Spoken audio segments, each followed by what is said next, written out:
पितृपक्ष में कंडा जलाकर, गोबरी जलाकर, थोड़ी ना थोड़ी खीर पूड़ी हो तो खीर पूड़ी, नहीं हो तो घी शक्कर, शक्कर नहीं हो तो गुड़, गाय माता का घी और गुड़ का धूप अवश्य देना चाहिए, अवश्य।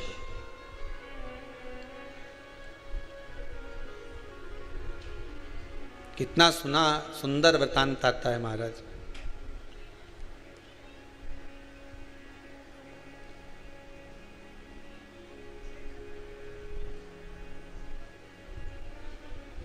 एक भाई पितरों को रिझाता है, दूसरा पितरों की जगह परिवार को जिमाता है। अपने रिश्तेदारों को अपना राशि ठाट दिखाने के लिए जटा मठा की कथा में आता है।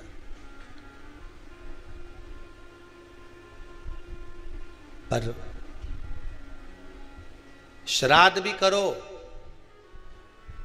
कभी भी जिंदगी में याद रखना, श्राद्ध भी करो तो उसमें दिखावा मत करना। दिखावा करने के लिए दुनिया में बहुत सारी जगह है। शादी ब्याह करना तो कर लेना दिखावा, किटी पार्टी करना तो दिखावा कर लेना, पर जिस दिन कई कई जगह तो बार-बार 6 मासी 12 मासी या पाटा मिलाए कि नहीं मिलाए, उसमें भी कंपटीशन करने लगे।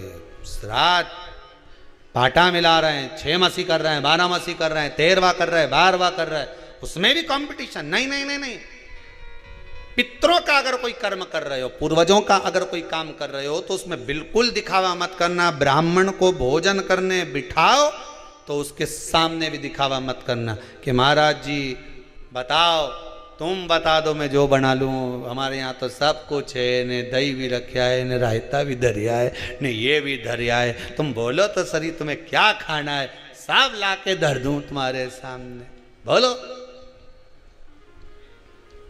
दिखावा नहीं, कभी दिखावा नहीं। दिखावे से छूट जाओ। भगवान की भक्ति अगर धारण करना है तो दिखावे से वंचित होकर।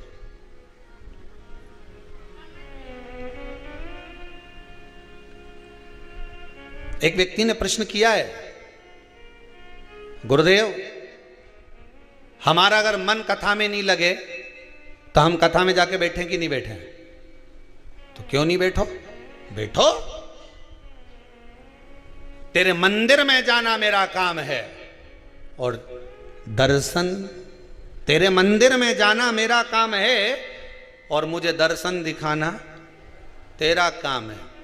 तेरी कथा में जाना मेरा काम है और मेरे मन को तुझ में लगाना तेरा काम है। ये तेरे ऊपर है। एक अच्छे से समझ लेना और इसको समझ लो अच्छे से। तुम्हारा मन कथा में लगे नहीं लगे, तुम्हारा मन मंदिर जाए नहीं जाए, मन से उस मन से मतलब रखो ही मत। तुम तो मंदिर में जाओ, तुम तो कथा में जाओ, तुम तो आस्था चैनल खोल कर बैठ जाओ, मन लगे नहीं लगे, मन लगाना उसका काम है। जैसे बहन बेटी, तुम्हारे घर की बहन बेटी मायके आए, अब उनके पैरावनी करना की का काम है? कपड़ा देना, लेन देन करना किसका काम है? भाई का। अब वो कर्जा करके लाए, चाहे अपनी पुरानी साड़ी निकाल के भाभी पहनाए, पैरावनी तो ये क्या करना है? तुम तो बस सब पहुंच जाओ मायके, उसके बाद साड़ी कौन देगी? अरे बोलो जम के, भाभी। कपड़ा कौन देगा? भाई। अब वो के घर में तो है ही नहीं, कहां से ला के दूं? तो बहन आई है, तुम्हारी बहन तुम्हारे दरवाजे पे आई है, कुछ तो देना पड़ेगा। ने छोरा छोरी के भी लिए, ने भंजा भंजी के 5-5 रुपया दो, 50-50 दो, पर देना तो अरे बोलो जम के पड़ेगा। अब वो भाई कहीं से भी लाए, ने पिताजी कहीं से लाए, ने भाभी कहीं से लाए, पर तुम्हें खाली हाथ भेजेगा क्या? बोलो जम के। तुम तो घर पहुंच गई, उसी तरह तुम तो भगवान के मंदिर पहुंच जाओ, उसके बाद पैरावनी वो करेगा, करता रहे। तुम तो जाके बैठो, तुम्हारा काम है जाकर बैठ जाना, तुम्हारा काम है मंदिर में जाकर पहुंच जाना, तुम्हारा काम है शिव महापुराण में पहुंच जाना, तुम्हारा काम है कुबेरेश्वर धाम पर पहुंच जाना, उसके बाद पैरावनी की जवाबदारी उसकी है। मन लगाए नहीं लगाए क्या देगा ये उसके ऊपर है। तुम तो अपनी कथा में बैठ जाओ, ये केवल मन, हमारा मन नहीं लगे तो वो मन तेरे मंदिर में आना मेरा काम है, ने बिगड़ी बनाना तेरा काम।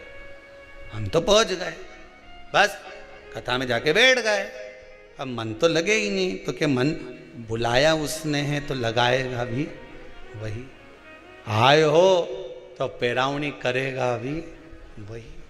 भाई की जवाबदारी, भाई की जिम्मेदारी है कि मेरी बहन के मेरे को साड़ी देना पड़ेगी, तो आगे उसकी जवाबदारी है कि दे नहीं दे ये उसके ऊपर है, वो तो देगा।